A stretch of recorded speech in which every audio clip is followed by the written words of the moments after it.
समजा पुण्यामध्ये आपण एक एक निरीक्षण केलं की सर्वात जुनं सजीव काय आहे. मग एखादी व्यक्ती असेल ज्यांनी 100 पार केलेली आहे, एखादं झाड असेल की ज्यांनी 100-125 वर्षाच्या पेक्षा ते जुनं आहे. तर पुण्यामधलं सर्वात वृद्ध सजीव कोणचा, किंवा वृद्ध न म्हणता सर्वात जास्त वयोमान असलेला सजीव कोणचा. तर पर्वती हे पेशवे घराण्याचं देवसंकुल, मंदिर संकुल आहे. म्हणजे देवदेवेश्वराचं मंदिर, कार्तिकेयाचं मंदिर, विष्णूचं मंदिर, विठोबा रखुमाईचं मंदिर, अशी वेगवेगळी मंदिरं वेगवेगळ्या पेशव्यांच्या काळामध्ये तिथे बांधली गेली. असं प्रत्येक ठिकाणी आपल्याला बघायला मिळते. एखादी राजसत्ता जिथे स्थिरस्थावर झालेली असते, ते आपल्याला ज्या देवांची भक्ती करायची त्या देवतांच्या मूर्ती आणि त्यांचे मग ते देवळं आणि ते सगळं एकत्र असं ते केलेलं असायचं. त्याला आपण मंदिर संकुल असं म्हणतो. तर पेशव्यांचं मंदिर संकुल म्हणजे पर्वतीच्या माथ्यावर त्यांनी ही वेगवेगळी देवळं बांधली आणि तिथे त्यांनी स्वतःच्या विश्रांतीसाठी एक वाडा बांधून घेतला. बरोबर. त्याला पेशवे वाडा असंच म्हणतात. श्रीमंत थोरले बाजीराव पेशवे यांच्या मुलगा म्हणजे बाळाजी बाजीराव किंवा नानासाहेब पेशवे यांनी तिथे देवदेवेश्वराचं मंदिर बांधलं आणि त्यांना देवपूजा करण्याचा छंद होता. त्यामुळे तिथे अनेक वेळा जाऊन राहत असत. पहाटेच पूजा करायची असेल तर त्यावेळेला पर्वती गावाबाहेर होती, त्यामुळे रस्तेही नीट नव्हते. तर तिथे जाऊन राहायचं आणि मग सकाळी लवकर उठून स्नान करून त्या पूजेला जायचं. अशासाठी त्यांनी तो वाडा बांधला. तो वाडा पटकन लांबनं दिसत नाही, बाहेरनं दिसत नाही, पण तिथे जे आपण पायऱ्या चढून गेल्यावर समोर विठ्ठल रखुमाईचं मंदिर आहे, त्याच्या शेजारी एक छोटासा रस्ता आत जातो, तो त्या वाड्यात जातो. त्याच्या डाव्या बाजूला पेशवा संग्रहालय हे तिथे आहे, उजव्या हाताला देवदेवेश्वर आहे. त्या वाड्याच्या मागच्या बाजूला म्हणजे परसामध्ये एक वृक्ष आहे. त्या वृक्षाभोवती आता पार बांधलेला आहे आणि तो पांढरा चाफा असं ज्याला मराठीत म्हणतो आपण, त्याचा तो वृक्ष आहे. पांढरा चाफा म्हणजे प्लुमेरिया. तर प्लुमेरिया ॲक्युटिफोलिया असं त्याचं बोटॅनिकल नाव आहे. तर तो देशी झाड नाही आहे, हे परदेशी झाड आहे, दक्षिण अमेरिकन झाड आहे आणि पॅसिफिक महासागरात काही ठिकाणी त्याची उत्पत्ती सांगितली जाते. तर कोणीतरी त्या पेशवे काळामध्ये ते तिथे आणलं. हे कशावरून आपल्याला सांगता येईल?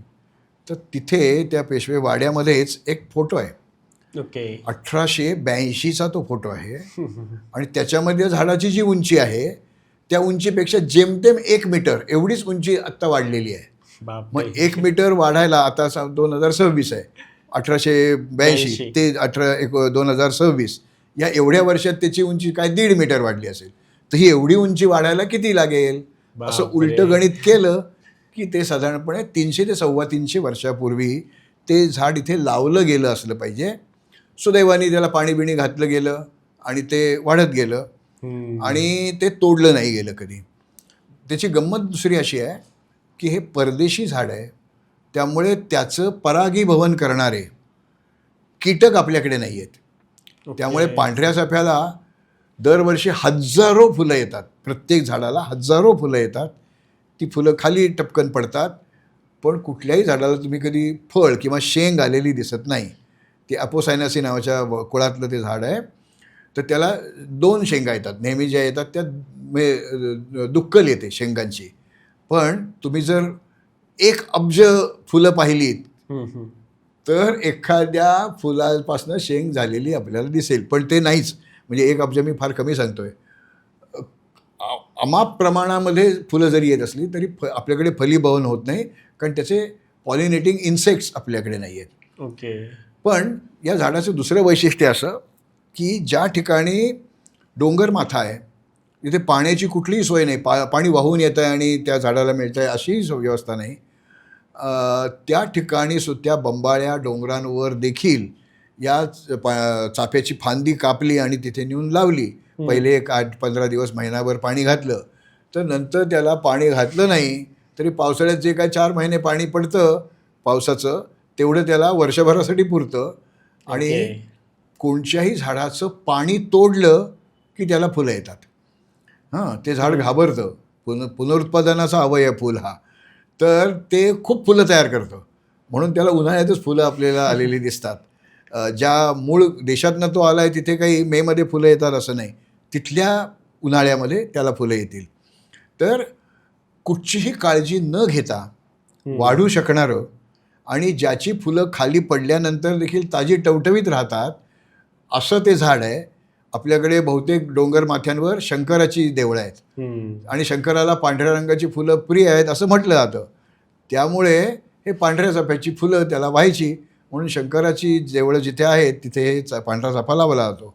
त्याला दुसरं एक नाव आहे, याला टेम्पल ट्री असं म्हटलं जातं. फ्रँगीपॅनी नावाचं एक अजून त्याला नाव आहे आणि त्याला टोम ट्री म्हणजे थडग्यांच्या भागात लावला दिसणारा वृक्ष. तर एखाद्या ठिकाणी एखादा आपला नातेवाईक आदरणीय व्यक्तिमत्व पुरलं असेल तर त्याच्यावर जर फुलांची पखरण होत राहिली तर ते नेहमी चांगलं वाटेल. अशी ही स्मशानामध्ये लावलेली झाडं ती त्या थडग्यांवर पखरण करत असतात फुलांची आणि म्हणून त्याला टोम ट्री असंही म्हणतात. तर हे देशी नसलेलं पण 300-325 वर्षापूर्वी भारतात येऊन लागवड झालेलं आणि ते अजूनही शाबूत असलेलं असं हे झाड आहे. याची नोंद आपल्याला त्या फोटोमुळे मिळते की हे झाड केव्हा जुनं आहे, किती जुनं आहे ते. आता हे पुण्याचं झालं सर, पण पुण्यामध्ये अजून जे काढा घेऊन त्याचा जर आपण घेतला तर मग आपले अंगदुखी वगैरे राहतं, अशी पण वनस्पती आहे असं ऐकलं होतं मी. पुण्यामध्ये छत्रपती संभाजी पूल म्हणजे लकडी पूल गावातनं ओलांडून आपण गेलं की डेक्कन जिमखाना परिसरात जातो. तिथे लगेच पहिला डावीकडे जो रस्ता जातो तो कर्वे रस्ता. त्या कर्वे रस्त्यावर आपण वळलं की उजवीकडे प्रभात रस्ता फुटतो. थोडं पुढे गेलं की डाव्या बाजूला एक पूल आहे, SM जोशी पूल. उजव्या हाताला गरवारे शाळा आहे. तर तो जो पूल आहे त्याचा जो कोपरा आहे या बाजूला सावरकर चं स्मारक आहे आणि त्या पलीकडच्या कोपऱ्यामध्ये एक झाड आहे. त्या झाडाला मराठीमध्ये वाळुंज असं म्हणतात. तर वाळुंज या वृक्षाला एकेकाळी प्रचंड मागणी होती, प्रचंड किंमत होती.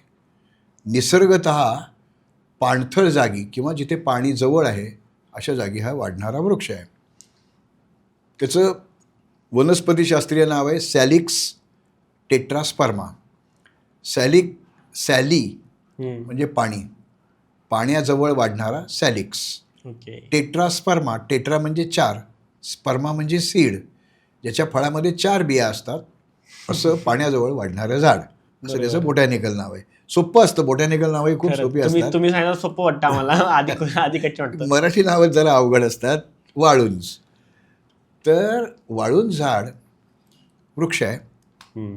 नर वृक्ष वेगळे, मादी वृक्ष वेगळे. म्हणजे एकाच झाडावर दोन्ही प्रकारची फुलं येत नाहीत. नर झाडाला फक्त नर फुलं येतात, मादी झाडाला फक्त मादी फुलं येतात. साधारणपणे आता हे बदललेल्या हवामानात थोडा फरक होईल, पण नोव्हेंबरच्या पहिल्या आठवड्यामध्ये त्या वृक्षाला, नर वृक्षाला फुलं नक्की येतात आणि असे बोटभर लांबीचे सोनेरी पिवळ्या रंगाचे तुरे सबंध झाड भरून गेलेलं असतं आणि त्यावेळेला अफाट प्रमाणात मधमाशा पण तिथे येत असतात. म्हणजे आपल्याला झाड पटकन सापडवता येतं. त्या पानाचं वैशिष्ट्य असं की पानाची वरची बाजू जी आहे ती बाकीच्या पानासारखी हिरवटच असते, पण मागची बाजू ही पांढरट असते. तर ती, आणि त्याचं जी कड आहे ती करवती काठाची आहे. म्हणजे असं करवतीला जशी ती धाराची बाजू असते त्याला कातरल्यासारखं, कातरकड असं त्याला आपण म्हणू शकतो. बरोबर. तर या ओळखायसाठीच्या खुणा आहेत सॅलिक्स टेट्रास्पर्मा. कारण प्रत्येक वेळेस आपल्याला फ्रूट मिळेल असं नाही, त्यात 4 सीड्स आहेत की नाही हेही जमणार नाही आणि हे तर नर झाड आहे त्यामुळे आपल्याला ते ओळखता येणार नाही. पण या 2 गोष्टीमुळे तर खालनं पांढरट पान आणि वरनं हिरवं आणि कातरकड असलेलं पान, काही प्रमाणात त्याच्यातनं थोडंसं काहीतरी चिकट तेलासारखा एक पदार्थ पण खाली गळून पडतो, पण तो त्या पुलाच्या कठड्यावर काही थेंब आपल्याला बघायला मिळतात. तो काही औषधी किंवा महत्त्वाचा भाग नाही आहे.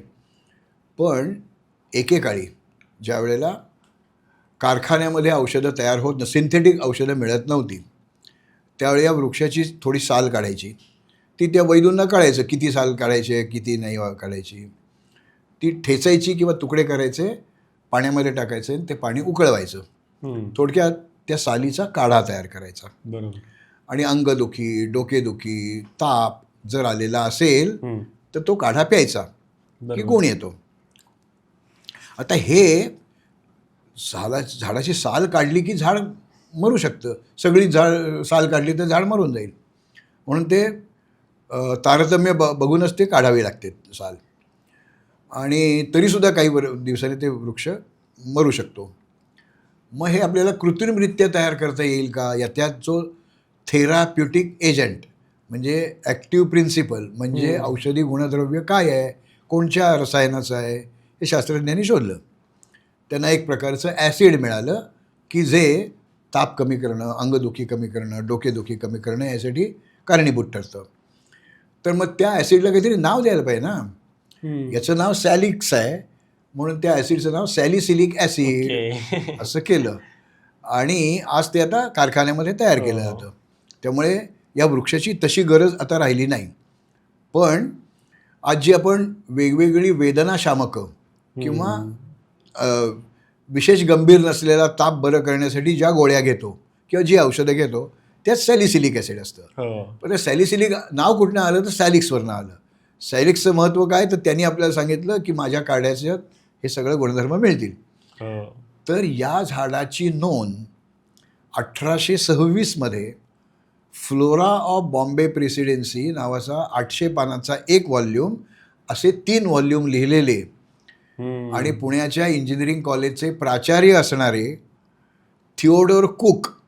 तर थिओडोर कुक हे इंजिनिअरिंग कॉलेजचे प्राचार्य होते, पण त्यांनी त्यांच्या इथे वास्तव्य असताना प्रत्येक झाडाची माहिती गोळा केली.